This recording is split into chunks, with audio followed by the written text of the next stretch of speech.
Hello friends, राज्यसेवा men's 2025 मधील GS3 सामान्य अध्ययन क्रमांक 3 मधील इकॉनॉमी जो घटक आहे भारतीय अर्थव्यवस्था यामधील आता जो आयोगाचा झालेला पेपर आहे त्यामधल्या प्रश्नांची आपण चर्चा करणार आहोत. त्यातल्या इकॉनॉमीचे जे प्रश्न आहेत ते आपण पाहणार आहोत.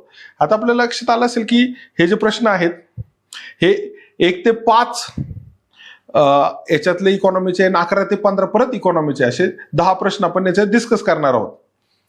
ओके, हा अर्थव्यवस्था हा टॉपिक आपण डिस्कस करणार आहोत. आता यामध्ये जो पहिला जो प्रश्न आहे सर्वसमावेशक विकासावर विचारलेला आहे. बरोबर, भारतात सर्वसमावेशक विकासाला प्रोत्साहन देण्यासाठी राबवण्यात आलेली धोरणे आणि उपाययोजना स्पष्ट करा. आता सर्वसमावेशक विकास म्हणजे काय, तर सर्वसाधारणतः सर्वसमावेशक विकासामध्ये दारिद्र्य निर्मूलन, रोजगार निर्मिती आणि विकासाच्या जे काही प्रक्रिया आहेत किंवा विकासाचे जे फायदे आहेत, लाभ आहेत ते समाजातल्या सर्व घटकापर्यंत पोहोचवणे आणि त्याचबरोबर प्रादेशिक आणि सामाजिक विषमता सुद्धा दूर करणे याचा समावेशक विकासामध्ये होतो. आता जर आपण बघितलं असेल की भारताला स्वातंत्र्य मिळाल्यानंतर आपला जो वृद्धी दर होता, जीडीपी वाढीचा जो दर होता तो तुलनेने कमी होता, पण तो सुरुवातीच्या पहिल्या पंचवार्षिक योजनेत 2.1% आपलं उद्दिष्ट होतं आणि 3.6% साध्य होतं. खूप कमी वेगाने होतं. नंतरच्या टप्प्यात वृद्धी दर वाढला, जीडीपी वाढीचा दर वाढला, उत्पादन पातळी वाढली, औद्योगिकरणाचं प्रमाण वाढलं. परंतु आपल्या लक्षात आलं की हा जो लाभ आहे तो समाजातल्या सर्व घटकापर्यंत पोहोचत नाही. म्हणजे त्याला आपण ट्रिकल डाऊन थिअरी जी म्हणतो, म्हणजे झिरपणीचा सिद्धांत आहे किंवा वितरण आहे, ते प्रभावीरित्या झालं नाही. म्हणून सरकारने सर्वसमावेशक विकासावर फोकस केला. म्हणजे आपले जर पहिली पंचवार्षिक आपली जर 11वी पंचवार्षिक योजना, 12वी पंचवार्षिक योजना आणि नंतरच्या सगळ्या पंचवार्षिक योजनेमध्ये किंवा नंतर 12वी लास्ट आहे, नंतर नीती आयोगाचे जे धोरणे आहेत यामध्ये सर्वसमावेशक विकासाला फोकस केलेला आहे. मग सर्वसमावेशक विकासामध्ये कोणकोणती सरकारची धोरणं आहेत याच्यावर हा प्रश्न विचारलेला आहे. आता याच्यातला आपला पहिला पॉइंट येतो आर्थिक धोरणं. आता एक सर्वात जास्त आता सध्या हे जाम जे आहे,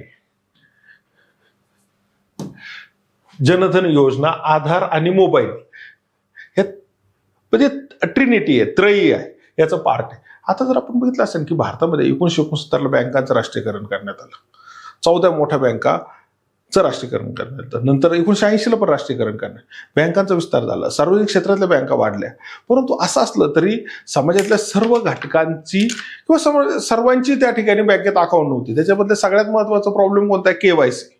म्हणजे एक तर बँकेमध्ये अकाउंट ओपन करताना आपल्याला नो युअर कस्टमर म्हणजे ओळखीचा पुरावा द्यावा लागतो. म्हणजे एक तर पहिली गोष्ट वास्तव्याचा किंवा ती व्यक्ती तीच आहे त्याचा आयडेंटिटी प्रूफ द्यावा लागतो.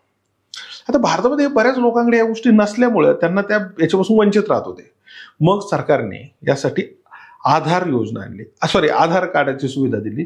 त्याचबरोबर तरी पण आपल्याला शासनाला या ठिकाणी आपण म्हणूयात की टार्गेट ड्रिव्हन अशा पद्धतीची योजना आणली, जनधन योजना. त्या जनधन योजनेमध्ये कोट्यावधी लोकांची अकाउंट ओपन करण्यात आली. आणि आपण जर बघितलं असेल की तंत्रज्ञानामुळे आज मोबाईल सर्वसामान्यपर्यंत पोहोचलेला आहे. बरोबर ना? म्हणजे त्यामुळं आपलं हे जे काही सरकारचे जे लाभ आहेत ते लाभ समाजातल्या सर्व घटकापर्यंत पोहोचवण्यासाठी ते थेट लाभ हस्तांतरण करण्याची गरज आहे. आणि त्याला आपण म्हणू की लाभातली गळती रोखणं पण गरजेचं आहे. थेट डीबीटी, याला अजून एक पार्ट आहे डीबीटी, डायरेक्ट बेनिफिट ट्रान्सफर, थेट लाभ हस्तांतरण. त्यामुळे काय होतं की मध्ये जी काही गळती आहे ती कमी करणं शक्य झालं. त्यामुळे ज्या सरकारच्या योजना होत्या त्या योजना थेटपर्यंत लोकांपर्यंत पोहोचण्यासाठी याला तिथं चालना मिळाली. आता दुसरा जो पार्ट आहे, आपल्याला जर असं लक्षात आलं असेल की अलीकडील काळात डिजिटल टेक्नॉलॉजीमुळं ह्या गोष्टी वेगाने पोहोचवणं शक्य आहे. याच्यामध्ये सुद्धा आपल्याला लक्षात आलं की या उद्योगामध्ये सुद्धा असं लक्षात आलं की सर्वात जास्त फायदा हा मोठ्या उद्योगांना आहे. मोठी भांडवल झालं, भांडवल प्रधान तंत्रज्ञान निर्माण झालं. परंतु जे लघु उद्योग आहे त्या लघु उद्योगांना पुरेसं भांडवल मिळत नव्हतं. आणि यामुळं ह्या ज्या काही कर्ज सुविधा असतील किंवा ह्या ज्या गोष्टी ह्याच्यामध्ये डिजिटल टेक्नॉलॉजी आणली, सरकारने याला प्रोत्साहन दिलं आणि त्यामुळं यांना बाजारपेठ किंवा डिजिटल सुविधा मिळाल्या. त्याचबरोबर आपल्याला जो काही व्यवसाय करायचा असेल तर व्यवसायाला भांडवलाची गरज असते. परंतु जे असंघटित क्षेत्रात बरीच मोठी लोकसंख्या आहे, त्यांच्याकडे कौशल्य आहेत किंवा त्यांच्याकडे एंटरप्रेन्योरशिप आहे, उद्योजकता आहे, परंतु केवळ त्या ठिकाणी लागणारी जी मॉर्गेज आहे किंवा तशा प्रकारचं हमीसाठी लागणारं किंवा कोणती सुविधा नसल्यामुळं त्यांना तशा प्रकारचे लोन मिळत नाही. म्हणून सरकारने मुद्रा योजना आणली. बरोबर, ह्या गोष्टींचा याच्यामध्ये समावेश आहे.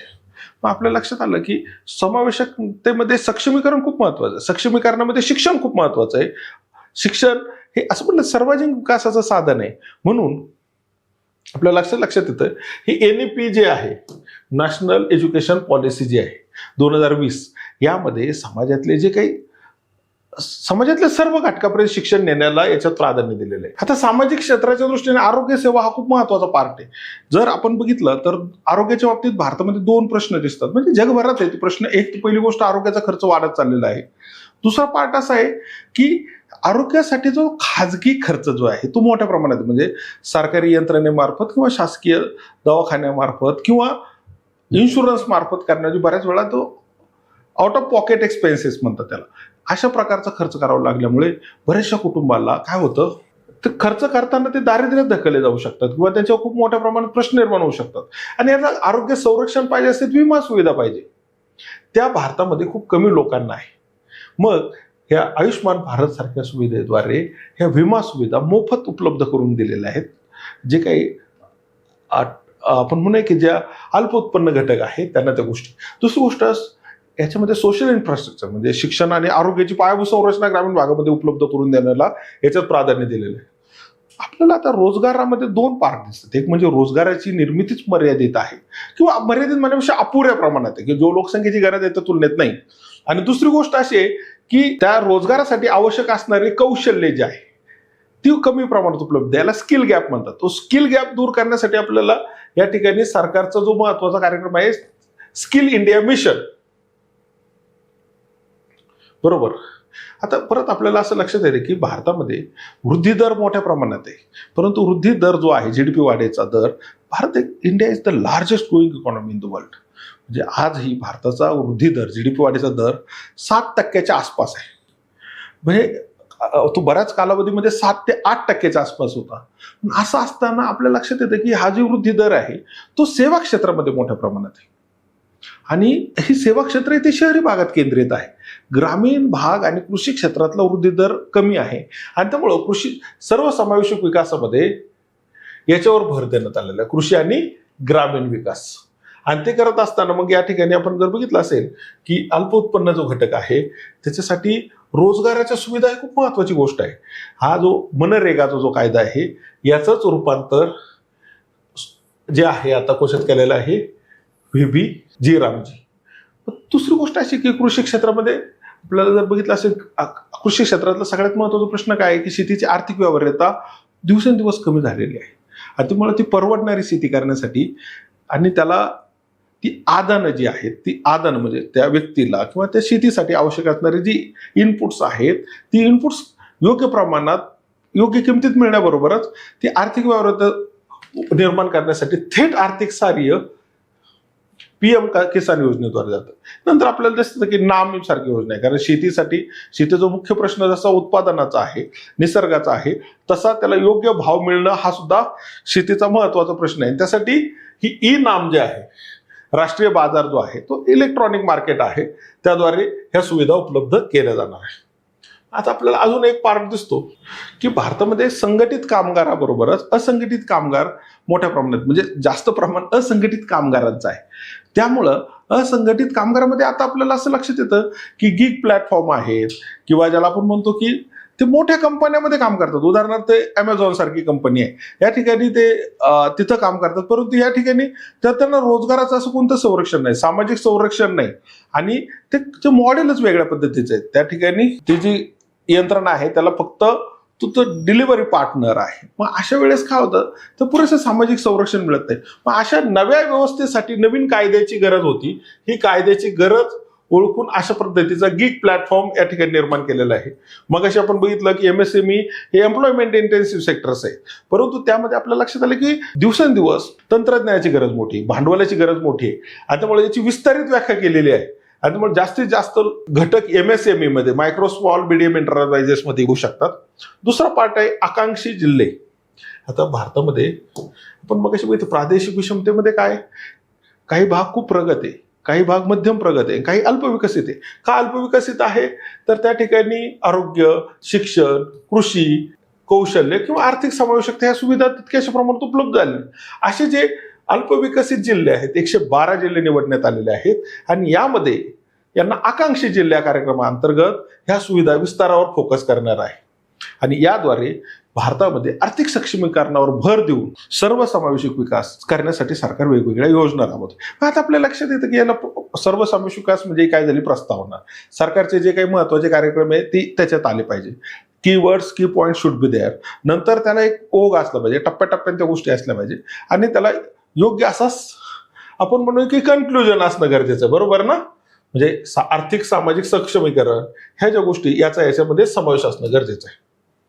आता दुसरा जो प्रश्न आहे तो जेंडर बजेटिंग, म्हणजे लिंगाधारित अर्थसंकल्प जो आहे कशा प्रकारे योगदान, म्हणजे याचं काय महत्व आहे. आता आपल्या लक्षात आहे, एक तर पहिली गोष्ट जेंडर बजेट म्हणजे काय, तर जे काही अर्थसंकल्प असतो, बजेट राज्याचा असेल केंद्राचा असेल, ह्या बजेटमध्ये महिला विकासासाठी किंवा महिलांचे जे कार्यक्रम आहे यामध्ये किती तरतुदी, महिलांचा वाटा, म्हणजे याचा अर्थ फक्त महिलांच्याच निगडीत नाही, म्हणजे रोजगार निर्मितीचा कार्यक्रम असेल, शिक्षणाचा असेल, आरोग्याचा असेल, ग्रामीण विकासाचा असेल, या गोष्टींसाठी महिलांसाठी किती तरतूद आहे किंवा त्या प्रत्यक्ष लाभ ज्यांना होणार आहे त्यामध्ये महिलांचा वाटा किती आहे याचं मूल्यमापन याच्यात होतं. दुसरी गोष्ट अशी की याच्यात तरतूद निश्चितपणे केली जाते, याचे निकष निश्चितपणे केले जातं, याच्यासाठी आउटकम जे म्हणतो की त्याच्यातून फलनिष्पत्ती काय होणार हे आधीच ठरवलं जातं आणि याच्यामुळे मूल्यमापन करणं शक्य होतं. म्हणजे नाहीतर प्रत्यक्ष त्या व्यक्तीला म्हणजे त्या योजनेमध्ये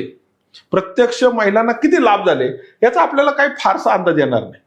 दुसरी गोष्ट, काही योजना अशा आहेत जे त्या फक्त कशात आहे, महिलांसाठीचे, म्हणजे उदाहरणार्थ प्रधानमंत्री मातृवंदना योजना, आणि याद्वारे आपल्याला काय करता येऊ शकतं, लिंग समानता, म्हणजे स्त्री पुरुष विषमता आपल्याकडे भारतामध्ये जगभरात आहे, म्हणजे शिक्षणामध्ये आहे, रोजगारामध्ये आहे, पायाभूत संरचना विकासाचे जे काही मॉडेल आहे, म्हणजे उद्योजकता आहे. म्हणजे पायाभूत संरचना विकास म्हणजे काय की त्या ज्या लाभ आहेत ते प्रत्यक्ष स्त्रियांसाठीचे किती आहेत, किती ते रोजगार निर्मिती कार्यक्रमामध्ये किती आहे. नंतर आपल्या लक्षात येतं की मालमत्तामध्ये असेल, म्हणजे घर असेल, याच्यामध्ये अगदी कॉर्पोरेट्समध्ये सुद्धा महिलांचं प्रमाण किती आहे. या सगळ्यांचा विचार करता असं दिसतं की विषमता आहे, ही विषमता दूर करायची असेल तर त्याला अधिक प्रयत्नांची गरज आहे. आणि बऱ्याच वेळा ते लाभार्थी आहेत किंवा त्यासाठी असणारे जे काही घटक आहेत ते कदाचित वगळले जाण्याची शक्यता असते किंवा त्यांना पुरेशा प्रमाणात तरतूद नसेल. तर अशा प्रकारच्या स्पेसिफिकली मेन्शन अशा पद्धतीची व्यवस्था 2005-06च्या बजेटमध्ये केलेली आहे. आणि या प्रोव्हिजनमुळे त्याचं आपल्याला म्हणू येऊ शकतं की त्यामध्ये आपल्याला थेटपणे कळतं की आउटकम काय, म्हणजे प्रत्यक्ष किती लाभ झालेला आहे हे कळणं शक्य होतं.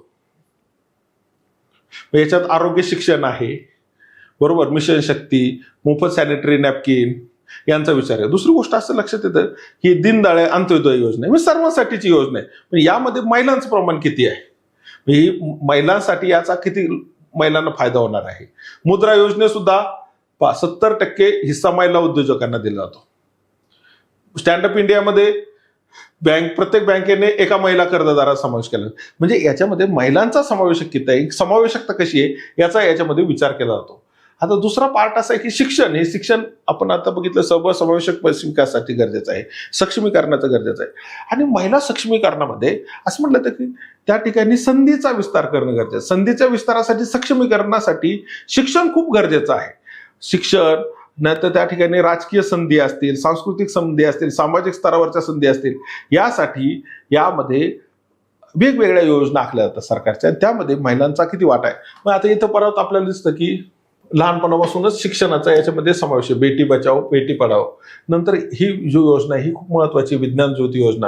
आता जर आपण बघितलं स्टेम म्हणजे सायन्स, टेक्नॉलॉजी, इंजिनिअरिंग, मॅथमॅटिक्स, जगभरात म्हणजे अगदी विकसित राष्ट्रामध्ये सुद्धा याच्या विकासावर मोठ्या प्रमाणात पावलं. याचं कारण काय, एक तर पहिली गोष्ट उच्च प्रशिक्षित मनुष्यबळ तयार होतं, दुसरी गोष्ट तंत्रज्ञानाचा विकास होतो, महिलांना त्या ठिकाणी अधिक रोजगारपूरक संधी तयार होऊ शकतात आणि यासाठी या योजनेवर फोकस केलेला आहे. म्हणजे विशेषतः पारंपरिक अभ्यासक्रमाबरोबर यामध्ये सुद्धा महिलांचं प्रमाण वाढलं पाहिजे. आता आपल्याला लक्षात येतं की भारतामध्ये एकतर एनरोलमेंट म्हणजे अगदी पटनोंदणी करतानाच त्याच्यावर फोकस करणं गरजेचं आहे, म्हणजे इथं.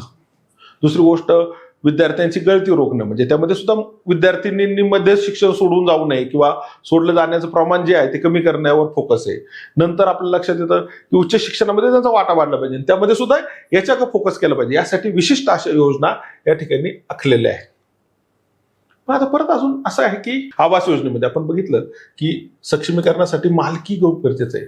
याच्यामध्ये जे काही सरकारचे कार्यक्रम आहेत त्यामध्ये महिलांच्या मालकीवर फोकस आहे, किंवा उज्ज्वला योजना जी आहे ह्या योजनेमध्ये थेटपणे आपण जर बघितलं इंधनाचा जो प्रश्न आहे या ठिकाणी सुरक्षित इंधन आहे, बरोबर ना, म्हणजे त्यात सरपण किंवा यामुळे आरोग्यावर परिणाम होऊ शकतो याचा सुद्धा विचार केलेला आहे. तर इथं हा सगळ्यात महत्त्वाचा मुद्दा आहे. याच्यामुळे काय होतं, न्यायपूर्णता निर्माण होते, आर्थिक विकासाला चालना होते. मग सांगितल्याप्रमाणे उत्तरदायित्व अकाउंटेबिलिटी फोकस करणं गरजेचं आहे. म्हणजे त्या योजना ज्यांच्यासाठी राखलेल्या आहेत त्यांच्यामध्ये आर्थिक महिलांमध्ये आर्थिक प्रमाण किती, तरतूद किती, आणि त्याचं प्रत्यक्षात फलनिष्पत्ती काय झालेली हे शोधणं याच्यामुळे महत्वाचं आहे. आणि हे जर केलं तरच आपल्याला महिला नेतृत्वाखालील विकास करणं शक्य होईल आणि रोजगार निर्मितीमध्ये, निर्णय प्रक्रियेमध्ये, संधीच्या समानतेमध्ये महिलांचा वाटा वाढू शकेल. याच्यात फोकस केलेला आहे. तर दुसरा मुद्दा असा आहे की आपण जर बघितलं तर ग्रामीण औद्योगिकरण हा जो प्रश्न आहे, काय म्हणतात की ग्रामीण औद्योगिकरण म्हणजे एक तर ग्रामीण औद्योगिकरण, दुसरा रोजगार, तिसरा कृषी. आता या तिन्ही एकमेकाशी निगडीत आहे. जर आपण बघितलं तर आपल्याला असं दिसतंय की रोजगार निर्मिती हा भारतातला मुख्य प्रश्न आहे. पण यामध्ये सुद्धा आपल्याला लक्षात येतं की रोजगार निर्मिती ग्रामीण भागामध्ये हा मोठा प्रश्न आहे. आजही कृषी अवलंबित्व मोठ्या प्रमाणात आहे. आणि तिसरा मुद्दा असा आहे की उद्योगांचे केंद्रीकरण काही ठराविक भागातच झालेलं आहे. ग्रामीण भागामध्ये उद्योगाचं प्रमाण कमी आहे. जर फूड प्रोसेसिंग इंडस्ट्री, अन्न प्रक्रिया उद्योग जर निर्माण झाले, बरोबर, तर आपल्याला काय होईल, यांचं स्थानिकरण ग्रामीण भागात होईल. यांचं स्थानिकरण ग्रामीण भागात झाल्यामुळं याच्यातून रोजगार तयार होतील, बरोबर. आणि याचा थेट फायदा कृषी क्षेत्राला आहे. कसा? कृषी क्षेत्राला लागणारी जी आदानं आहे, इनपुट्स, सुधारित बियाणे. आता बऱ्याच वेळा हे जे काही कृषी प्रक्रिया उद्योग असतात किंवा अन्न प्रक्रिया उद्योग असतात यांना विशिष्ट असा कच्चा माल लागतो, बरोबर, आणि तो दर्जेदार लागतो. मग तो दर्जेदार कच्चा मालासाठी सुधारित बियाणे ते उपलब्ध करून देतात. नंतर त्यांना जो माल आहे तो सातत्यपूर्ण पाहिजे, मग त्यासाठी लागणारं भांडवल, त्यासाठी लागणारं तंत्रज्ञान ह्या उद्योगाकडून कोणाला उपलब्ध केलं जातं? कृषी क्षेत्राला उपलब्ध केलं जातं. आता कृषी क्षेत्राला उपलब्ध केलं तर साहजिकच काय होईल, कृषी क्षेत्राचा आपण म्हणूया की उत्पादकता वाढू शकेल. नंतर कृषी क्षेत्राची आर्थिक व्यवहार्यता वाढेल. आणि ऍक्च्युली इथं आपण त्या ठिकाणी काय मिळेल, योग्य आपण बघितलं की एक तर पहिली गोष्ट सुधारित बियाणे, यांत्रिकीकरण सुविधा मिळेल, तंत्रज्ञान, आणि निश्चित अशी बाजारपेठ मिळेल, बरोबर. आता नुसती बाजारपेठ उपलब्ध होऊन उपयोग नाही, तर त्या बाजारपेठेमध्ये त्याला योग्य मूल्य मिळालं पाहिजे. शेतीला योग्य मूल्य काढण्यासाठी त्याचं व्हॅल्यू चेन तयार होणं गरजेचं, मूल्य साखळी तयार व्हायला पाहिजे. म्हणजे उदाहरणार्थ आपण जर अमूल सारखा प्रोजेक्ट बघितला तर या ठिकाणी काय आहे की दुग्ध उत्पादनाला योग्य भाव मिळतो. त्याच्यामधून काय केलं जातं, दुधापासून वेगवेगळे प्रोसेस केले जातात, पदार्थ तयार केले जातात, त्यामुळे व्हॅल्यू चेन तयार होते, त्याच्यातून अतिरिक्त रोजगार तयार होतात. त्यामुळं त्या जो काही मिळणारा भाव आहे तो सुद्धा वाढू शकतो, म्हणजे दुधाला मिळणारा भाव. अशा अनेक ठिकाणी फ्रूट प्रोसेसिंग प्लांट्स असतील, अशा अनेक ठिकाणी ते मिळणारा भाव वाढू शकतो. नंतर शेतमाल हा नाशवंत माल आहे, म्हणजे बराचसा माल तो जर योग्य प्रमाणात त्याचा वापर नाही झाला तर ते नासाडी होऊ शकते. याचं आपण म्हणू की शीतकरण सुविधा, साठवणूक सुविधा, प्रक्रियेमुळं यामध्ये त्याचे मूल्य साखळी तयार होण्याबरोबर त्याची साठवणूक सुविधा आणि शेल्फ लाईफ म्हणजे त्याचा कालावधी वाढतो. म्हणजे एकतर मूल्य साखळी तयार होते, कालावधी वाढतो, आणि त्याला मिळणारा भाव सुद्धा आहे, मूल्य म्हणजे व्हॅल्यू चेन, म्हणजे त्याच्यात जास्तीत जास्त फायदा मिळतो. एक तर मगाशी बघितलं आपण बॅकवर्ड लिंकेजेस आहे, फॉरवर्ड लिंकेजेस कोणते? मूल्य साखळी, शेतमालाला योग्य भाव मिळणे, नंतर ब्रँडिंग करता येऊ शकतं. आता अमूल सारखा ब्रँड मगाशी बघितलं हे सक्सेसफुल ब्रँड आहे, लोकांना ती माहिती मिळू शकते आणि ॲश्युअर्ड अशा पद्धतीचा रोजगार त्या ठिकाणी उपलब्ध होऊ शकतो. हा याच्यातला सगळ्यात महत्वाचा भाग आहे, बरोबर. आणि याच्यात मूल्य साखळीमध्ये काय होतं? मूल्यवृद्धी होते, म्हणजे कच्च्या मालाचं पक्क्या मालात रूपांतर झाल्यानंतर त्याची किंमत काय होते? वाढते. आणि त्यामुळे मूल्यवृद्धी, पायाभूत सुविधामध्ये विस्तार होतो आणि एकंदरीत काय होतं की बाजारपेठेचा विस्तार मोठ्या प्रमाणात होतो. कारण यांची या अन्न प्रक्रिया उद्योग ही शेतमाल जो आहे किंवा जो आपण म्हणू की आर्थिक व्यवहार्यता त्याची कधी निर्माण होईल? तो डिस्टंट मार्केटमध्ये, योग्य बाजारपेठेमध्ये, योग्य भाव मिळणाऱ्या बाजारपेठेमध्ये पोहोचला तर होईल. आता इथं त्यामुळं बाजारपेठेचा सुद्धा काय होऊ शकतो? विस्तार होऊ शकतो. आपण मगाशी बघितले गुणवत्ता, ब्रँडिंग हे सुद्धा खूप महत्वाचे भाग आहे. आणि सगळ्यात महत्वाची गोष्ट आपण जर बघितलं विकेंद्रित वृद्धी, म्हणजे कृषी प्रक्रिया उद्योग, अन्न प्रक्रिया उद्योग हे कृषी क्षेत्राच्या जवळ असतात, म्हणजे ग्रामीण भागात विकेंद्रित होतात. आणि त्यामुळं ग्रामीण भागातच रोजगार मिळाल्यामुळं आता आपण बघितलं असेल की केंद्रीकरण हे औद्योगिकरणाची गरजेचीच गोष्ट आहे, कारण लॉजिस्टिक चेनच्या दृष्टीने गरजेचं. परंतु अतिकेंद्रीकरणामुळे सुद्धा शहरामध्ये वेगळे प्रश्न निर्माण होतात, त्या औद्योगिकरणामध्ये वेगळे प्रश्न निर्माण होतात आणि विकासाची प्रक्रिया समतोल होत नाही. या दृष्टीने हे उपयोगीचे आहे. आणि ऍक्च्युअली इंडस्ट्रीचं कसं आहे की हे सायक्लिकल आहे किंवा एकमेकाशी निगडीत आहे. म्हणजे एक व्यवसाय वाढला तर त्याचं पॅकेजिंग, लॉजिस्टिक्स, यंत्रसामग्री या सगळ्यांना काय होतो? फायदा होतो. तर आपण मगाशी बघितलं की MSME जे सेक्टर आहे, मायक्रो स्मॉल मीडियम एंटरप्राइजेस किंवा अन्न प्रक्रिया उद्योग हे रोजगार निर्मिती आहे. भारताला जशी वृद्धीची गरज आहे, GDP वाढीची गरज आहे, तशी रोजगार निर्मिती सुद्धा गरज आहे. आणि याच्यामुळं हे तिन्हींचा सहसंबंध निर्माण झाल्यामुळं शेतकऱ्यांचं उत्पन्न वाढेल, ग्राहकांना चांगला दर्जा वाढेल, दर्जेदार माल मिळेल आणि भारतामध्ये अधिक रोजगार निर्मिती होण्याबरोबरच निर्यात प्रधानता अन्न सुद्धा शक्य आहे. आज आपण बघितलं अनेक कृषी प्रक्रिया, अन्न प्रक्रिया उत्पादनांची निर्यात होते आणि त्यामुळे आपल्याला बहुमूल्य असं परकीय चलन मिळू शकेल. ह्या दृष्टीने ह्या तिन्ही गोष्टी एकमेकाशी कशा आहेत? एकमेकांना पूरक आहेत आणि यामुळं हे औद्योगिक क्रांती जी आहे सगळ्यापर्यंत याचे लाभ मिळणं शक्य होईल. आता जो पुढचा प्रश्न आहे तो भूमी सुधारणांचा आहे. आता लँड रिफॉर्म्स म्हणजे काय? सर्वसाधारणरित्या भूमी सुधारणा म्हणजे जमिनीचं वितरण. भारतामध्ये ब्रिटिशांच्या काळामध्ये, ब्रिटिश आधी काळापासूनच काही प्रमाणात होती, पण ब्रिटिशांनी त्याचं पुनर्जीवन केलं. मोठ्या प्रमाणात जमीनदारी होती आणि त्यामुळे प्रत्यक्ष जी कूळ करणारे, प्रत्यक्ष शेती करणारे कूळ होते त्यांची स्थिती बिकट होती. शेतीची उत्पादकता घटलेली होती आणि त्यासाठी शासनाने किंवा त्यावेळेच्या आपण म्हणू संसदेमध्ये कायदे करून भारतामध्ये कमाल जमीन धारणा कायदा करण्यात आला, कुळांना मालकी हक्क देण्यात आला. त्याचबरोबर त्याचे रेंट्स आहे, त्याचं जे खंड आहे किंवा जे काही त्यासाठी निश्चित केलेले अशी मूल्य आहे त्याचं सुद्धा रेग्युलेशन केलं, रेंट रेग्युलेशन करण्यात आलं. आणि त्याचबरोबर जे कुळ जे आहे त्यांना ॲश्युरन्स देण्यात आला. अशा पद्धतीचं हे सामाजिक परिवर्तनाचं साधन आहे भूमी सुधारणा. आता भूमी सुधारणामुळे सामाजिक न्याय प्रस्थापित होतो, शेतीची जो उत्पादकता वाढते, त्याचबरोबर मध्यस्थांचं उच्चाटन होतं, आर्थिक समता व दारिद्र्य निर्मूलन या दृष्टीने सुद्धा खूप महत्वाचं आहे. कारण काय झालं की जमीनदारांकडे एक विशिष्ट केंद्रीकरण झालं. भारतामध्ये जवळपास 86% शेतकरी आहेत की त्यांचं धारण क्षेत्र आज 5 एकरापेक्षा कमी. ह्या लहान आकाराच्या शेतीमुळं त्याची आर्थिक व्यवहार्यता कमी होते. आणि त्यामुळं यामध्ये दुसरा मुद्दा काय आहे की आता आपल्याला ती व्यवहार्यता वाढवायची असेल तर छोट्या तुकड्यांचे एकत्रीकरणाचे मार्ग करता येऊ शकतात. याला पर्याय वेगवेगळे आहे. सहकारी शेती आहे किंवा शेतकरी गट शेतीद्वारे करू शकतात किंवा शेतकऱ्यांच्या वेगवेगळ्या ठिकाणी जमिनी असतात त्या सुद्धा एकत्रीकरण करता येऊ शकतात. अशावर याला फोकस करण्यात आला. आज जर बघितलं की शेतीमध्ये त्याचे कागदपत्र हे खूप महत्वाचा मुद्दा आहे, नाही तर लिटिगेशन्स तयार होतात, याच्यावर सुद्धा भर केलेला आहे. आणि आता आपल्याला हे कशामुळे शक्य झालेलं आहे? जास्त मोठ्या प्रमाणात तंत्रज्ञानामुळे शक्य झालेलं आहे. ड्रोनचा वापर करू शकतो आपण, नंतर इंटरनेटचा वापर करू शकतो. आता जर बघितलं आपल्याला अनेक शेती संदर्भात कागदपत्र आपल्याला अगदी सेतू केंद्रामध्ये सुद्धा उपलब्ध होताना दिसतात. यामुळं फायदे होतात. आता इथं आपण मगाशी बघितलं तेच, हा जसा ग्रामीण भागातला प्रश्न आहे तसा शहरी भागात सुद्धा आहे. याच्यामध्ये काही ठराविक लोकांकडे जमीन असल्यामुळं त्या ठिकाणी मक्तेदारी प्रस्थापित होऊ शकते, लोकांना ते परवडणारी घरं निर्माण होऊ शकत नाही.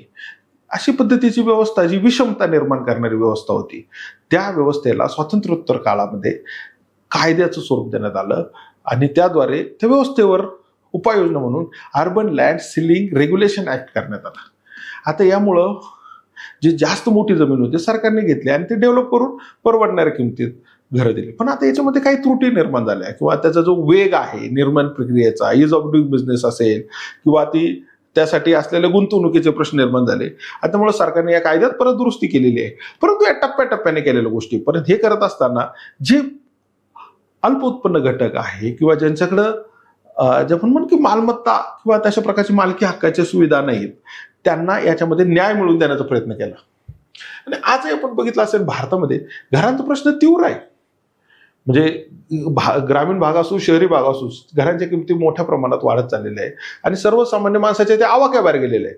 मग यासाठी परवडणाऱ्या घरं आहेत किंवा आता समजा FSI सारख्या सुविधाद्वारे सुद्धा सरकार काय करतं की परवडणाऱ्या किमतीतल्या घरांसाठी वेगळ्या प्रकारच्या सुविधा निर्माण करतं. याद्वारे सुद्धा भूमी सुधारणा केल्या जातं. आता यश आपण बघितलं, जमीनदारी पद्धतीच्या व्यवस्थेचं उच्चाटन होणं गरजेचं होतं, कारण ही पारंपरिक व्यवस्था जी आहे ती शेती, प्रत्यक्ष पूल आणि एकंदरीत सामाजिक न्याय या सगळ्याच्या दृष्टीने तितकीशी चांगली नव्हती, बरोबर ना. आणि सामाजिक न्याय प्रस्थापित करण्यासाठी गरजेची गोष्ट होती. आता जर आपण बघितलं असेल की हे सगळीकडे यशस्वी नाही झालं, काही ठिकाणी चांगलं झालं. पश्चिम बंगालमध्ये ऑपरेशन बारगान अंतर्गत यामध्ये खूप चांगलं यश मिळालं. काही भागामध्ये म्हणजे उदाहरणार्थ दक्षिणेकडे पण बऱ्यापैकी यशस्वी झालं, उत्तर भागामध्ये काही भागामध्ये तितकंसं यशस्वी झालं नाही. आता याचं अपयश येण्याचं मुख्य कारण काय आहे? त्याचं खरं तर कायदे चांगले होते, पण त्याची अंमलबजावणी करताना त्याच्या त्रुटीचा काही लोकांनी लाभ घेतला किंवा त्रुटीचा त्या ठिकाणी गैरफायदा घेतला. लाभ घेतला म्हणण्यापेक्षा गैरफायदा घेतला आणि त्याच्यामुळं त्याचं जो सुटले. आता याच्यामुळं ते भविष्यात वेगळे प्रश्न आहेत. आता असं ते खरं तर याच्यामुळे नाही झाले, वारसा हक्क कायद्यामुळे झालेले आहे की लहान शेतकरी आपण मगाशी बघितलं त्याचं धारण क्षेत्र कमी, त्याच्यासाठी आज गट शेती, समूह शेती, सुधारित सहकारी शेती याचा वापर करण्याची गरज आहे. परंतु भारतामध्ये जमीन सुधारणा मोठ्या प्रमाणात यश मिळालं असं म्हणता येईल. निश्चितपणे हा खूप मोठा कार्यक्रम होता. बऱ्याच काळापासूनची व्यवस्था आहे ही संपूर्णपणे दुरुस्त करणं किंवा त्याच्यामध्ये पूर्णपणे सुधारणा आणण्याला अनेक मर्यादा आहे, कारण परत येत्या ठिकाणी प्रत्येक भागामध्ये त्याची अंमलबजावणी सारख्या प्रमाणात झालेली नाही. परंतु असं असलं तरी यश त्याचं मोठ्या प्रमाणात आहे. आणि सध्याच्या काळात आज आपल्याला या ठिकाणी लँड लिजिंग रिफॉर्म्स करणं गरजेचं आहे, डिजिटायझेशन सुद्धा गरजेचं आहे. आता पुढचा प्रश्न आहे पायाभूत संरचनेच्या विकासाचा. त्याच्यामध्ये आपल्याला लक्षात येतं की एक तर आहे BOT, बांधा वापरा हस्तांतर करा. त्याच्या आधी भारतामध्ये पायाभूत संरचना विकासामध्ये रस्ते, रेल्वे, पोर्ट, एअरपोर्ट यासाठी गुंतवणूक करताना कोणतं होतं? सार्वजनिक क्षेत्र होतं. परंतु गरज मोठ्या प्रमाणात आहे. आज जर आपण बघितलं की एखाद्या राष्ट्राचं औद्योगिकरण करायचं असेल तर पायाभूत संरचनेचा विकास खूप मोठ्या प्रमाणात गरजेचा आहे आणि ते जलद होणं गरजेचं आहे. आणि त्यामुळे सरकारकडे असलेली रिसोर्सेस, सार्वजनिक क्षेत्राकडे असलेली संसाधनं याबरोबरच खाजगी क्षेत्रातल्या संसाधनांचा जर आपण वापर केला तर याचा वेग वाढू शकतो आणि आपण जास्त मोठ्या प्रमाणात या सुविधांचा विस्तार करू शकतो. अशा पद्धतीची व्यूहरचना स्वीकारण्यात आली आणि याचा पार्ट असा की BOT, बांधा वापरा हस्तांतर. त्यामध्ये काय करणार? खाजगी विकसक त्या गोष्टी विकसित करतील आणि टोलद्वारे, त्याचं शुल्काद्वारे त्यांचं कॉस्ट वसूल करतील आणि एका विशिष्ट कालावधीनंतर ती मालमत्ता सरकारची होईल. अशा पद्धतीची व्यूहरचना होती. आणि ज्या ठिकाणी खाजगी क्षेत्रधारांना तिथं सरकार जाईल अशा पद्धतीची व्यूहरचना होती. परंतु असं लक्षात आलं की हे जे प्रोजेक्ट आहेत हे जे प्रगत भाग आहे तिथं विकसित होत आहेत, परंतु जो भाग विकासापासून तितकासा फारसा विकसित नाही अशा भागात ते तितकेसे जात नाही. का? त्याचं कारण असं आहे की व्हायबिलिटी गॅप, आर्थिक व्यवहार्यतेतला फरक. आणि मग असं लक्षात आलं की कारण सगळ्या प्रोजेक्टमध्ये काही ठिकाणी खूप जोखीम असते. मग सरकारने यासाठी नवीन प्रोजेक्ट आणला, तो म्हणजे PPP, पब्लिक प्रायव्हेट पार्टनरशिप. म्हणजे याच्यात सरकार पण असणार, पब्लिक सेक्टर आणि प्रायव्हेट सेक्टर असणार. आता याचं कारण असं की याच्यामुळे जोखमीची विभागणी होऊ शकते आणि ग्राहकांना पण ते जे काही शुल्क आहे ते कमी करणं शक्य आहे. ते परवडणाऱ्या शुल्कामध्ये पायाभूत सुविधा उपलब्ध करून देण्याबरोबरच ते जलदरित्या उभं करणं गरजेचं. आणि ग्रामीण भागामुळे काय होऊ शकतं, ग्रामीण भागामध्ये ह्या सुविधा जास्त वेगाने विकसित होऊ शकतात आणि खाजगी क्षेत्रामुळे अधिक रिसोर्सेस निर्माण करणं, जलदरित्या प्रकल्पाची अंमलबजावणी करणं याचा सुद्धा फायदा होऊ शकतो. आणि मग असं लक्षात आलं की काही प्रकल्प प्रलंबित राहत आहेत. एखादा प्रोजेक्ट सुरू झाला परंतु तो परवडलाच नाही, मग त्या ठिकाणी त्या गोष्टी राहतात. त्याला पुरेसा वित्त पुरवठा नाही आला तर प्रलंबित राहू शकतात.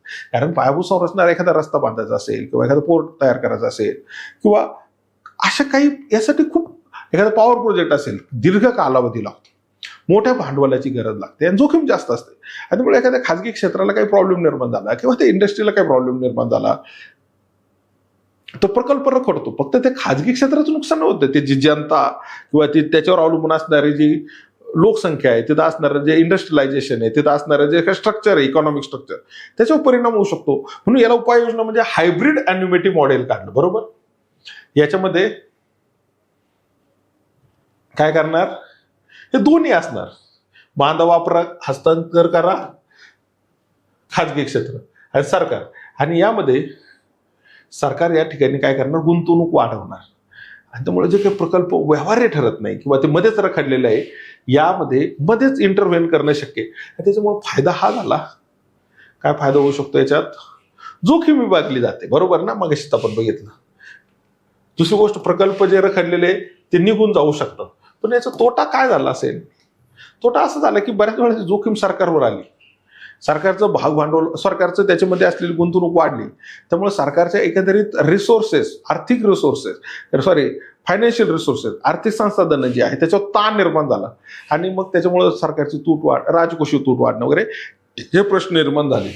परंतु आता कोणत्याही प्रोजेक्टमध्ये दोन्ही बाजू आहेत. बरोबर ना. आणि आपल्याला सध्या राष्ट्रीय हिताच्या दृष्टीने अशा प्रकारचे जे प्रोजेक्ट आहेत ते जलदरित्या निर्माण करणं गरजेचं आहे. आणि हे नवीन मॉडेल आहेत. बरोबर, यामुळे साहजिकच याच्यात अंमलबजावणी करत असताना वेगवेगळ्या गोष्टी येऊ शकतात. ह्या गोष्टी सुद्धा आपण काय केलं पाहिजे, गृहीत धरल्या पाहिजे. आणि त्यामध्ये टप्प्याटप्प्याने आपल्याला जे काही बदल असतील ते बदल केले पाहिजे. बरोबर, आपण मगाशी बघितलं की गुंतवणुकीचा गुण काय आहे, बांधा वापरा हस्तांतरकाच कमी होतो. पण ह्यामुळं काय होऊ शकतो, वाढवू शकतो दोष. एकाचा गुण एकाचा दोष. आणि दुसरा पार्ट असा आहे, हे जे प्रोजेक्ट आहेत ह्या प्रोजेक्टमुळं काय झालं, सरकारचं गुंतवणूक म्हणजे ह्या प्रोजेक्ट सरकारचा वाटा वाढला. आधी फक्त ते खाजगीमध्ये होते, सरकारचा वाटा वाढल्यामुळं काय झालं, विकासकाचा बोजा कमी झाला पण सरकारचा खर्च काय झाला, वाढला. आणि त्यामुळं भारताच्या एकंदरीत बजेटवर परिणाम झाला. परंतु सर्वसाधारणरित्या आज आपल्याला जलदरित्या पायाभूत संरचना विकसित करण्याच्या दृष्टीने विशेषतः जो भाग आहे किंवा काही ग्रामीण भाग आहे, डोंगराळ भाग आहे, अशा ठिकाणी खाजगी क्षेत्र जर जात नसेल किंवा ते सावधपणे त्या ठिकाणी गुंतवणुकीचा विचार करून त्याच्या लाभाचा विचार करून जात नसतील तर सरकारने इथं काही वेळा आर्थिक भविष्यातल्या गणितापेक्षा त्या सुविधा विस्तारीकरणावर फोकस देण्याची गरज आहे. या दृष्टीने याचा विचार केलेला आहे. समजलं, हा एक प्रश्न आहे. म्हणजे सर्वसाधारण आपण सगळ्या प्रश्नामध्ये ह्याच गोष्टी बघणं गरजेचं आहे. तो सगळ्यात पहिली गोष्ट तो प्रश्न अनालाइज केला पाहिजे. अनालाइज केल्यानंतर त्या प्रश्नामध्ये नेमकं काय विचारलं हे बघितलं पाहिजे. ते विचारल्यानंतर त्याच्यासाठीच जी पार्श्वभूमी असेल, त्याची सुरुवात असेल, त्यातले महत्वाची व्याख्या आहे त्या आपल्या प्रस्तावनेमध्ये आल्या. आणि त्याच्यात जे काही क्रम असतील त्या गोष्टी आपण क्रमाक्रमाने घेतल्या. त्यामध्ये सरकारचे काही इनिशिएटिव्ह असतील, ते गव्हर्नमेंटचे प्रोग्राम्स असतील ते प्रोग्राम्स असले पाहिजे. त्यामध्ये पॉलिसीज असतील सरकारचे, ती पॉलिसीज थोडक्यात मांडल्या पाहिजे. त्याच्यामध्ये गव्हर्नमेंटच्या ज्या एजन्सीज इन्व्हॉल्व्ह आहेत त्या मांडल्या पाहिजे. नंतर अलीकडील काळातला काही जे डेटा आहे, आकडेवारी आहे महत्वाची, ती दिली पाहिजे. सद्यस्थितीमध्ये काही एखादं त्याच्यात आपल्याला असं त्याच्याशी निगडीत असलेलं अचूक असं उदाहरण दिलं पाहिजे. काही आंतरराष्ट्रीय काही दाखले दिले पाहिजे. काही ठिकाणी आवश्यक असेल तर एखाद्या अभ्यासकाने मांडलेले निष्कर्ष तुम्ही मांडले तरी ते उत्तराच्या दृष्टीने ते महत्वाचे ठरू शकतात. आणि अशा प्रकारे तुम्ही त्या उत्तराच्या एकंदरीत टप्प्याटप्प्याने गेल्यानंतर त्या प्रवाहीपणा आणून शेवटी असा समर्पक असा समारोप करू शकतो की ते सर्वसाधारणतः त्या समारोपामध्ये त्या उत्तराचा सारांश असू शकतो. अशा पद्धतीची रचना असू शकते. आता भारतामध्ये आर्थिक नियोजन हे संरचनात्मक आणि संस्थात्मक अडथळ्यामुळे मर्यादित राहिलेले आहे. चिकित्सक विश्लेषण म्हणजे आता ऍक्च्युअली आर्थिक नियोजनाचे काय टप्पे आहेत, तर पहिला टप्पा असा आहे 1950 तर फार तर आपण 1990 धरू, नंतर 1990 नंतर, तर त्याच्यामध्ये सुद्धा 2015 नंतर नीती आयोग आहे. बरोबर ना. म्हणजे आपलं नियोजन आयोग स्थापन झालं 1950ला, पहिली पंचवार्षिक योजना झाली 1951 ते 56. 1991ला आपण नवीन आर्थिक धोरण स्वीकारलं, बरोबर. आधीची अर्थव्यवस्था होती ती पूर्ण जास्त मोठ्या प्रमाणात सार्वजनिक क्षेत्रावर अवलंबून होती. नंतरची जी आहे ती सार्वजनिक क्षेत्रावर होती, बरोबर. आणि नंतरची ही 91 नंतरची मार्केट ड्रिव्हन इकॉनॉमी आहे.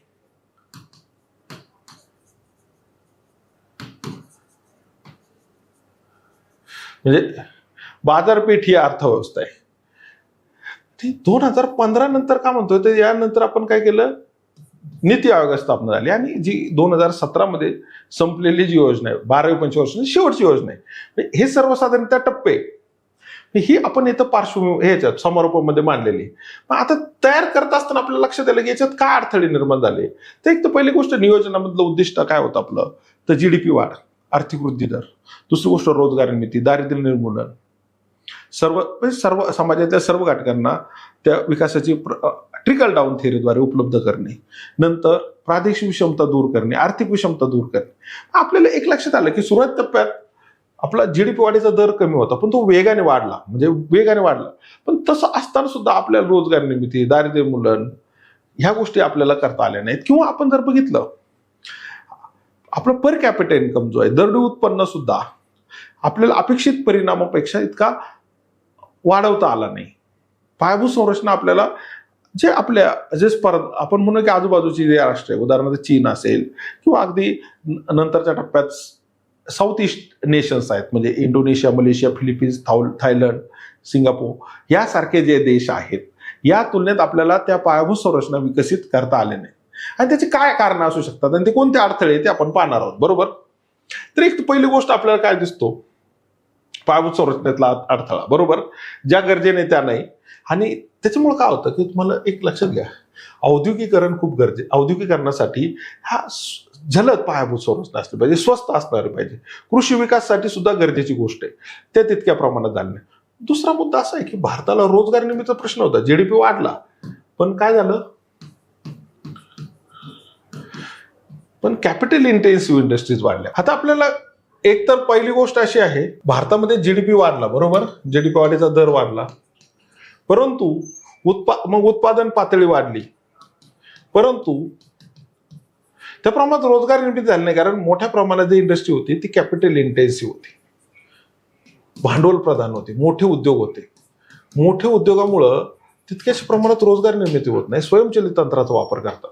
भारतामध्ये ऍक्च्युअली MSMEचा रोल खूप मोठ्या प्रमाणात असणं गरजेचं होतं, बरोबर, परंतु त्या पुरेशा प्रमाणात MSME डेव्हलप झाले नाही. MSME अपेक्षा इतक्या प्रमाणात डेव्हलप झाली नाही, बरोबर. आणि त्यामुळं जी रोजगार निर्मिती आहे ती तितक्याशा प्रमाणात झाली नाही. मग आपल्याला आता आपण बघितलं तर GDP वाढला, उत्पादन पातळी वाढली, परंतु त्या प्रमाणात रोजगार निर्मिती झाली नाही. कारण मोठे इंडस्ट्रीज जे आहेत ते कॅपिटल इंटेन्सिव्ह टेक्नॉलॉजी वापरली, तंत्रज्ञान आधुनिक वापरलं, लेबर. पण तो आपल्याला भारताला याची जशी गरज आहे तसेच लेबर इंटेन्सिव्ह टेक्नॉलॉजी गरज, रोजगार जास्त करणे गरजेचे आहे. आणि MSME सारखे जे सेक्टर्स आहे की रोजगार निर्मिती, परंतु ते तितक्या प्रमाणात विकसित झाले नाही, हा सुद्धा एक पार्ट आहे. दुसरा मुद्दा हा आहे की आपण जर बघितलं तर नुसता प्रश्न रोजगार निर्मितीचाच नाही, तर त्या ठिकाणी रोजगार निर्मितीसाठी जशी रोजगार निर्मिती गरजेचं आहे त्यासाठी एम्प्लॉयबल स्किल्स गरजेचं आहे, तो एक पार्ट आहे, तो तितक्याशा प्रमाणात विकसित झाला नाही. आणि मगाशी आपण ज्याप्रमाणे बघितलं की भारतामध्ये सेवा क्षेत्राची वृद्धी चांगली झाली, परंतु एक तर आपण निर्मिती क्षेत्राचा पार्ट बघितला. दुसरी गोष्ट कृषी क्षेत्रामध्ये तितक्याशा प्रमाणात आपल्याला निर्माण झालं नाही, कारण शेतीवर अतिरिक्त अवलंबित्व असल्यामुळे उत्पादकता वाढली नाही. या कारणामुळे भारतामध्ये आपल्याला दिसतं की नियोजनाला काही मर्यादा निर्माण झाल्या. त्याच्यामध्ये सगळ्यात महत्त्वाची गोष्ट, जलद अर्थव्यवस्था वेगाने करायची असेल तर आपण मार्केट ड्रिव्हन इकॉनॉमी केली. 1991 नंतर खाजगी डिरेग्युलेशन पॉलिसी आणली, पण ते करत असताना काय झालं, डिरेग्युलेशन पॉलिसीमध्ये तितक्याशा प्रमाणात झालं नाही. म्हणजे अजूनही आपल्याकडे इज ऑफ डुईंग बिझनेस जे आहे, जलद प्रक्रिया पाहिजे, जलद परवान्याची प्रक्रिया आहे, ती तितकीशी झाली नाही. दुसरा मुद्दा असा आहे की रेग्युलेशन एजन्सीज आहेत, एकाच गोष्टीचं रेग्युलेशन अनेक यंत्रणा करतात, त्याला ओव्हरलॅपिंग रेग्युलेशन होतात. आणि त्यामुळं त्या गुंतवणूकदाराला तिथल्या ज्या काही व्यवस्था आहे त्यामध्ये वेगवेगळ्या टप्प्यावर परवानगी घेताना बऱ्याच वेळा ती प्रकरणं प्रलंबित राहतात. आणि त्यामुळं आपल्याला परकीय गुंतवणूक आकर्षित करायचं असेल, खाजगी गुंतवणूक आकर्षित करायचं असेल, वेग वाढवायचा असेल, याच्यावर सुद्धा काय निर्माण होतात, प्रॉब्लेम निर्माण होतात. आणि एक सगळ्यात महत्त्वाची गोष्ट, लिटिगेशन्स असतील, विवाद निर्माण झाले तर त्याचे सोडवणूक जलद व्हायला पाहिजे, ती पण होत नाही. हा सुद्धा एक याच्यात आपण म्हणूया की स्ट्रक्चरल प्रॉब्लेम आहे. आणि हा सगळ्यात धोरणातला सगळ्यात महत्वाचा पार्ट आहे. आर्थिक वृद्धी वाढली आपली, परंतु वृद्धी समावेशक नाही झाली. त्या ठिकाणी एक तर प्रादेशिक असमतोल आपण आधीच्या पण याच्यात पाहिलं, प्रादेशिक विषमता मोठी आहे, आर्थिक विषमता मोठी आहे, सामाजिक विषमता मोठी आहे. आणि त्यामुळे सगळ्यांपर्यंत ते विकासाचे जे लाभ आहे ते पोहोचले नाहीत. ऍक्च्युली तुम्ही जर बघितलं, इकॉनॉमी हा लिंक सब्जेक्ट, एका टॉपिक केला तर दुसऱ्या टॉपिकला फायदा, दुसऱ्या टॉपिकचा तिसऱ्या टॉपिकला, आणि बऱ्याचशा गोष्टी कॉमन आहेत. त्यामुळं आपल्याला अभ्यास करताना एकतर हा सुद्धा ऍडव्हान्टेज मिळू शकतो, बरोबर. आणि नंतर आपण बघितलं याच्यात कोऑपरेटिव्ह फेडरलिझमवर सुद्धा आपण फोकस करायचं ठरवलं नीती आयोगाच्या नंतर. कारण राज्यामध्ये स्पर्धा असणं पाहिजे, कॉम्पिटेटिव्ह फेडरलिझम ते करत असताना राज्यांनी परस्परांशी सहकार्य केलं पाहिजे, हा एक पार्ट आहे. दुसरी गोष्ट, टॉप डाऊन अप्रोचपेक्षा म्हणजे त्या नियोजनाची जी प्रक्रिया आहे, निर्णय प्रक्रिया आहे, ती वरून खाली येण्याऐवजी खालून वर गेली पाहिजे. त्यामुळे ती अधिक नेमकीपणाने व्हायला पाहिजे. नंतर विवाद असतील ते सोडवणूक करण्यासाठी निवारण यंत्रणाकडे जाण्यापेक्षा आपण प्लॅटफॉर्म तयार करू शकतो. काही संवादाने सुद्धा निवारण प्रक्रिया होऊ शकते. असे तऱ्हेचा कार्यक्रम नीती आयोगाने राबवलेला आहे आणि त्या दृष्टीने याचा निश्चितपणे आपल्याला फायदा मिळू शकतो. आता इथं पीक सघनतेमध्ये क्रॉपिंग इंटेन्सिटी, कोणत्या ठिकाणी कोणतं पीक आहे याच्यावर कशाचा फरक पडतो. तर एक तर पहिली गोष्ट हवामान, म्हणजे कोणती गोष्ट शेती हवामानाशी निगडीत असते. म्हणजे आपण जर हिमालयातलं पीक असेल तर थंड हवेतलं पीक असेल हिमालयातली वेगळी पद्धती आहे. आपण बघितलं तर एखादं तापमान जास्त असल्यास तिकडे वेगळी पिकं असतात, पावसाशी निगडीत आहे. हे जे मुद्दे ते टेक्निकल आहे, हा एक पार्ट आहे. दुसरा पार्ट असा आहे मृदा, म्हणजे सुपीक जमिनीसाठी वेगळी असेल, मृदा कोणती त्याच्यानुसार पण फरक पडतो. नंतर हा एक सगळ्यात महत्वाचा मुद्दा आहे. आपण जर बघितलं तर भारतामध्ये हरित क्रांती ही वायव्य भारतामध्ये यशस्वी झाली जास्त, आणि तिथं ते बियाणे जास्त वेगळ्या पद्धतीची तयार झाली. तिथं तसं स्थानिकीकरण झालं. म्हणजे उदाहरणार्थ हरित क्रांती कुठे यशस्वी झाली, पंजाब, हरियाणा, हिमाचल प्रदेशचा काही भाग, नंतर उत्तर प्रदेशचा पश्चिम भाग, राजस्थानचा काही भाग, हा तिथं तशा प्रकारची पीक पद्धती विकसित झाली. त्याचा पण त्याच्यावर परिणाम आहे. नंतर हे सगळे आपण बघितले ते हे हवामानाशी निगडीत आहे, हे संस्थात्मक आहे, हे सामाजिक आर्थिक घटक. म्हणजे काही वेळा काय होतं, बाजारात मागणी निर्माण होते, किमान आधारभूत किमतीमुळे सुद्धा. आता ऍक्च्युली काही पिकांचं उत्पादन त्या पद्धतीने तिथे निर्माण होऊ शकतं, कारण ती किमान आधारभूत किंमत ही हंगामापूर्वी जाहीर केली जाते. आर्थिक व्यवहारात एखाद्याची जर वाढली तर साहजिकच त्या पीक पद्धतीला चालना मिळते. या गोष्टींचा सुद्धा समावेश होतो. दुसरा पार्ट, पीक निवडीवर हवामान जोखीम आणि सिंचन उपलब्धता. जर तुम्ही बघितलं असेल हवामान जोखीम, आता तुम्ही क्लायमेट चेंज हा सर्वात मोठा धोका आहे, ग्लोबल वॉर्मिंग. आता याच्यामुळे आपल्याला काय करावं लागणार आहे, तर एक तर वॉटर रेजिस्टंट म्हणजे पाण्याचा ताण सहन करणारी पीक पद्धती विकसित करावं लागणार आहे. दुसरी गोष्ट काय करावं लागणार आहे, सॅलिनिटी रेजिस्टंट म्हणजे क्षारता सहन करणारी पीक पद्धती विकसित करावं लागणार आहे. त्याचबरोबर वाढत्या तापमानाला सहन करणारी असली पाहिजे. त्यामुळे जोखीम काय होऊ शकते, आपली कमी होऊ शकते. दुसरी गोष्ट, आपल्याला जिथं पाण्याचं प्रमाण कमी असेल अशा ठिकाणी वेगळे पिकं, जास्त असेल तिथं वेगळ्या पद्धतीची, अशा प्रकारचा विचार केला पाहिजे. आणि त्याचा परिणाम आपल्याला होतो. तर जोखीम कमी करणं हा त्याच्या मागचा पार्ट आहे. आता आपण बघितलं की हा जोखीम वाढल्यामुळं हा धोका आहे, बरोबर ना, क्लायमेट चेंजचा.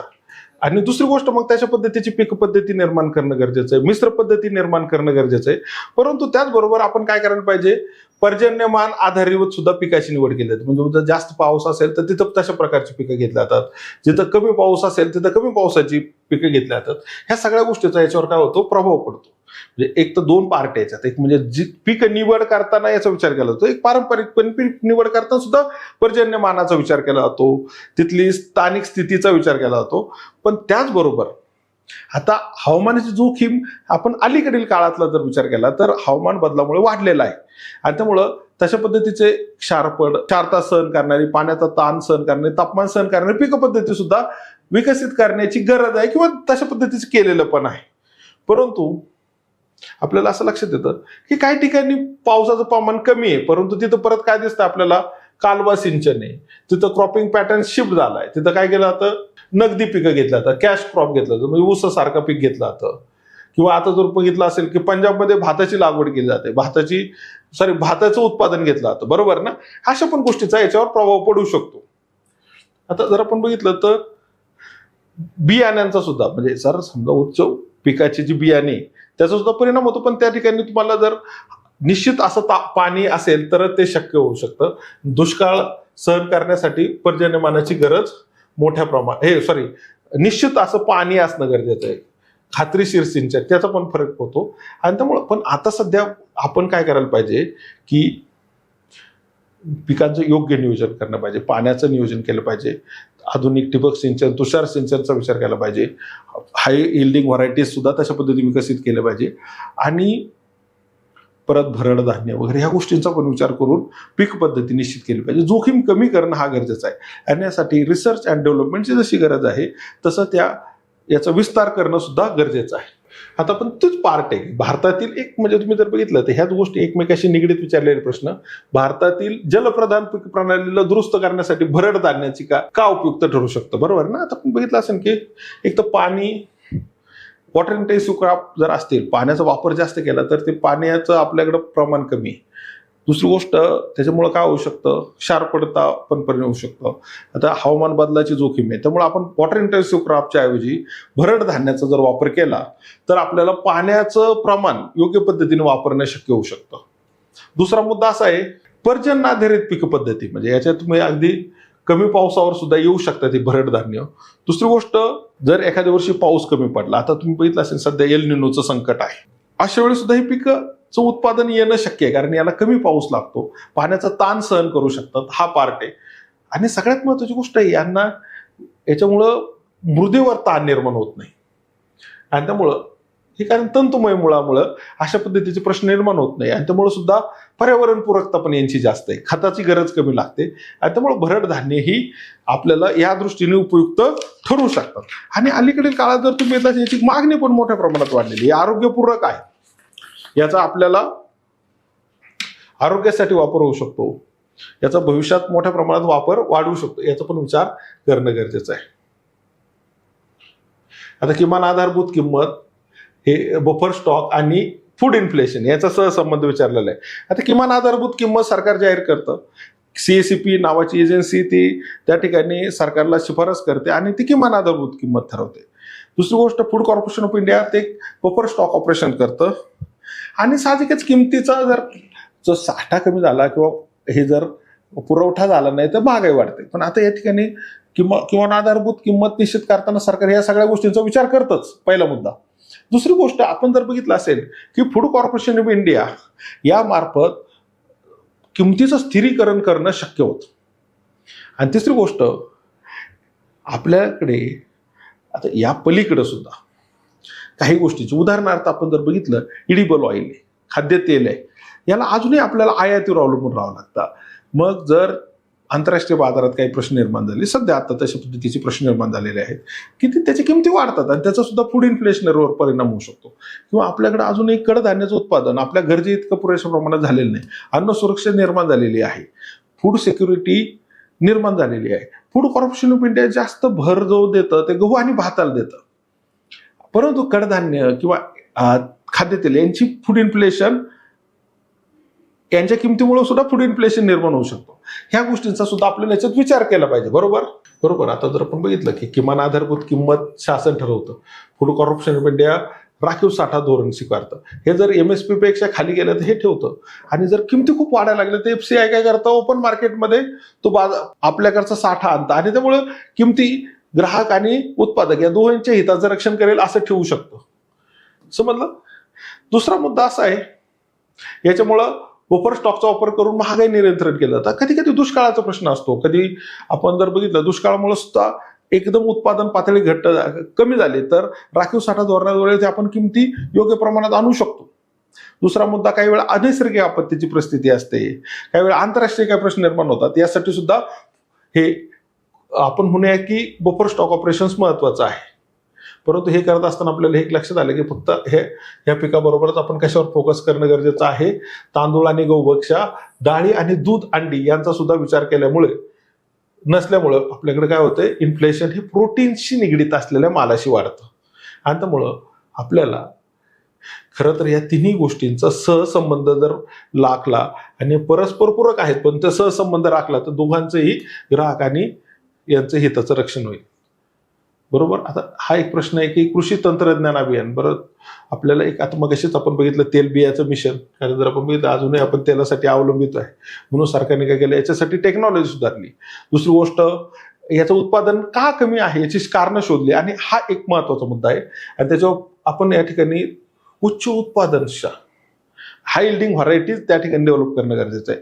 पण आता दुसरा मुद्दा असा आहे की भारतामध्ये तंत्रज्ञान जसं विकसित करणं गरजेचं आहे त्याचा विस्तार करणं सुद्धा गरजेचं आहे. त्याला लॅब टू लॅब म्हणतो, याच्यावर सुद्धा फोकस केलेला आहे. आता आपण मगाशी बघितलं त्याचप्रमाणे शाश्वत कृषी महत्वाची, कारण ग्लोबल वॉर्मिंगमुळं पाण्याचा ताण सहन करणारी, क्षारता सहन करणारी, तापमानाचा ताण सहन करणारी याचा विचार केला पाहिजे. दुसरी गोष्ट आपण जर बघितलं तर मृदेचा सुद्धा योग्य आणि परिणामकारक वापर केला पाहिजे. आपण रासायनिक खतं परिणामकारक वापरली पाहिजे, नाही तर मृदा प्रदूषण होऊ शकतं. नंतर दुसरी गोष्ट अशी आहे की शेतीची उत्पादकता कमी होऊ शकते, आरोग्यावर परिणाम होऊ शकतात, याचा पण विचार केला पाहिजे. कृषी विस्तार म्हणजे तंत्रज्ञान निर्माण करण्याबरोबर शेतकऱ्यापर्यंत पोहोचवणं गरजेचं आहे. आता अलीकडील काळात हे तंत्रज्ञान म्हणजे जर तुम्ही बघितलं असेल की ड्रोनचा खूप मोठ्या प्रमाणात वापर करू शकतो, याच्यामुळे आता अचूक फवारणी करू शकतो आपण. हे प्रिसिजन ऍग्रिकल्चर खूप महत्वाचं आहे. टेक्नॉलॉजी सहाय्याने योग्य प्रमाणात आपण खतं वापरू शकतो, योग्य पीक निवड करू शकतो, नंतर त्याच्या बाजारपेठेची योग्य माहिती मिळू शकतो, यांचं एकत्रीकरण करणे शक्य आहे. आणि या दृष्टीने तंत्रज्ञानाचा वापर हे जे आहेत हे फक्त आता या ठिकाणी आपल्याला हे सगळं जसं माहिती असणं गरजेचं आहे, तसेच सरकारच्या जे योजना आहेत म्हणजे याच्यात गव्हर्नमेंटचे इनिशिएटिव्ह त्या ठिकाणी आले पाहिजे, नावासहित आलं पाहिजे. मग तेलबिया तंत्रज्ञान मोहीम असेल, राष्ट्रीय शाश्वत कृषी मोहीम असेल, राष्ट्रीय खाद्यतेल पाम तेल मोहीम असेल, राष्ट्रीय कृषी विस्तार आणि तंत्रज्ञान मोहीम असेल, ह्या गोष्टी आपण त्या ठिकाणी मेन्शन केल्या पाहिजेत. बरोबर. आता पुढचा प्रश्न जो आहे तो आपण पाहणार आहोत. भारताची औद्योगिक धोरणे शासन नियंत्रित म्हणजे प्रतिस्थापन. आता काही वेळा आपण इंग्लिशमध्ये पण प्रश्न वाचणं गरजेचं आहे. त्याला आपल्या लक्षात येईल इम्पोर्ट सबस्टिट्यूशन म्हणजे सुरुवातीच्या टप्प्यात आपण काय केलं होतं, आयात करण्याऐवजी आपण स्वतः तयार करायचं, म्हणजे स्वतः तयार करायचं म्हणजे त्याला पर्याय शोधायचा अशी होती. परंतु आता नंतरच्या काळात काय झालं, उदारीकरणानंतर याच्यावरचे नियंत्रण काढून टाकलं आणि मुळात आपण एक्सपोर्ट लेट ग्रोथ ठेवलं. परंतु याचे काही आपल्या सुरुवातीच्या टप्प्यात खरं तर सुरुवातीच्या टप्प्यात ही गरजेची गोष्ट होती. याचं कारण असं होतं की आपल्याकडे परकीय चलनच मर्यादित होतं. दुसरी गोष्ट, अवलंबित्व त्या काळात करणं हे तितकंस शक्य नव्हतं आणि त्यामुळं आपण स्वयंपूर्णतेवर भर दिला. पण यामध्ये आपल्याला सकारात्मकरित्या जर बघितलं तर आपल्याकडे मोठमोठाले सार्वजनिक उपक्रम झाले, भेल, ONGC, सेल, अशाच नाही तर अनेक क्षेत्रात आपण दूरसंचार क्षेत्रामध्ये क्रांती केली. नंतर किंवा आता जरी आपल्याला खाजगी क्षेत्रात दूरसंचार कंपन्या असतील त्याचा पाया हा आपल्या इथल्या दूरसंचार क्षेत्रातल्या सार्वजनिक क्षेत्रातल्या कंपन्यांनी घातलेला आहे. किंवा अनेक गोष्टींचा पाया म्हणजे उदाहरणार्थ बँकिंग सेक्टर जे आहे ते सार्वजनिक क्षेत्रातलं मोठ्या प्रमाणात यशस्वी ठरलेलं आहे. किंवा आपल्याला असं लक्षात येते की NTPC सारखा प्रोजेक्ट आहे की तो त्या ठिकाणी आपण ऊर्जा निर्मितीला जास्त भर दिलेला आहे. ह्या गोष्टी किंवा आता सुद्धा आपण बघितलं असेल ऑइल मार्केटिंग कंपनी त्या आज सुद्धा मोठ्या प्रमाणात सार्वजनिक क्षेत्रात आहे. परंतु दुसरी गोष्ट अशी आहे की आपल्याला भारतामध्ये आता पण अजूनही ऊर्जा सुरक्षेचा प्रश्न अजूनही आपल्याला 88% आयातीवर अवलंबून राहावं लागतं आणि त्यामुळे अनेक प्रश्न निर्माण होतात. त्यामुळे स्वयंपूर्णता ही गरजेचीच होती, आजही गरजेची आहे. अन्न सुरक्षेच्या बाबतीत आपली हरित क्रांती यशस्वी झालेली. आपण मगाशीच आता बघितलं फूड कॉर्पोरेशन ऑफ इंडियाच्या साहाय्याने आपण किमान आधारभूत किंमत त्याच्या साहाय्याने आपण शेतकरी, ग्राहक या दोघांचंही त्या ठिकाणी हिताचं रक्षण करू शकतो. तंत्रज्ञान दृष्ट्या अशा ह्या संस्था विकसित झालेल्या आहेत. बँकिंग सुविधा विस्तृत झाली. हे आपलं आपण मगाशीच बघितलं की जनधन योजना आहे, आता यासारख्या योजना आपल्या यशस्वी झालेल्या आहे. आता तुम्ही UPI सारखी गोष्ट आहे किंवा टेक्नॉलॉजी आपण मोठ्या प्रमाणात विस्तारित केलेली आहे. परंतु ह्या परवाना पद्धतीचे काही तोटे पण दिसले. म्हणजे उदाहरणार्थ जे या ठिकाणी आज निश्चित होतं म्हणजे कोणी किती उत्पादन करायचं, कुठं करायचं, म्हणजे उद्योगाचं स्थानिकीकरण असेल, त्याची किंमत प्रक्रिया ठरलेली होती आणि त्याचा कोटा राज असल्यामुळं त्याला ते देशांतर्गत सुद्धा स्पर्धा नव्हती आणि परकीय सुद्धा स्पर्धा नव्हती, कारण आयातीवर ते बंधन होतं. म्हणजे ह्याच्यामुळे काय झालं, उद्योजकतेवर नकारात्मक परिणाम झाला काही अंशी. दुसरी गोष्ट, नाविन्यपूर्णता ते पाहिजे तेवढ्या प्रमाणात निर्माण नाही झाली, हा सुद्धा याचा तोटा आहे. कार्यक्षमता पुरेशा प्रमाणात वाढली नाही. आता जर आपण बघितलं तर उदारीकरणानंतर काय केलं आपण, आपली अर्थव्यवस्था जागतिक अर्थव्यवस्था जोडली, आपली आर्थिक वृद्धी वाढली. आपण मगाशीच बघितलं वेगवेगळ्या नवीन कंपन्या निर्माण झाल्या. समजा उदाहरण आपण जर बघितलं असेल, IT सेक्टरमध्ये भारताने उदारीकरणाच्या काळात मोठ्या प्रमाणात विकसित केला. आपण हे नवीन तंत्रज्ञान होतं, सनराईज टेक्नॉलॉजी होती. आपण या ठिकाणी जागतिक अर्थव्यवस्थेशी जोडलो गेलो. आपल्या ज्या काही कंपन्या जागतिक स्तरावर त्या महत्वाच्या कंपन्या म्हणून ठरल्या गेलेल्या आहेत. परंतु हे असं झालं असलं तरी आपलं सेवा क्षेत्र वाढलं, पण निर्मिती क्षेत्र अपेक्षा प्रमाणात वाढलेलं नाही. खूप कमी वाटा, 16% कमी आहे. आणि आता आपलं उद्दिष्ट आहे 25% न्यायचं. कृषी क्षेत्रावर अतिरिक्त अवलंबित्व आहे, परंतु कृषी क्षेत्राचा GDP मधला वाटा घटला, परंतु त्याची वृद्धी दर तितक्या प्रमाणात वाढला नाही. आणि त्यामुळं भारतामध्ये प्रादेशिक विषमता, आर्थिक विषमता हा तीव्र प्रश्न निर्माण झालेला आहे. विशेषतः आर्थिक विषमतेचा प्रश्न तीव्र बनलेला आहे. आणि रोजगार निर्मिती पुरेशा प्रमाणात निर्माण झाली नाही. यालाच आपण म्हणजे काही वेळा याची टीका केली जाते, रोजगार विहित विकास, जॉबलेस ग्रोथ. आणि त्यामुळं हा याच्यामधले आव्हानं निर्माण झालेले आहेत. हा वाढवण बंदर प्रकल्प आहे, याच्याशी संदर्भात प्रश्न विचारलेला आहे. तो सागरी क्षमता बळकट करण्यासाठी कसा महत्वाचा आहे याचा याच्यात समावेश आहे. आता जर आपण बघितलं असेल, हा नवीन प्रोजेक्ट आहे. जर भारताची अर्थव्यवस्था जागतिक अर्थव्यवस्थेत जोडलेली आपण बघितलं, यासाठी ट्रेड खूप गरजेचं आहे. आज जागतिक ज्याला आपण म्हणतो की लॉजिस्टिक चेनमध्ये जी वाहतूक व्यवस्था आहे, सप्लाय चेन जे आहे, म्हणजे ही पुरवठा साखळी जी, त्याच्यामध्ये आपलं स्थान महत्वाचं असणं गरजेचं आहे.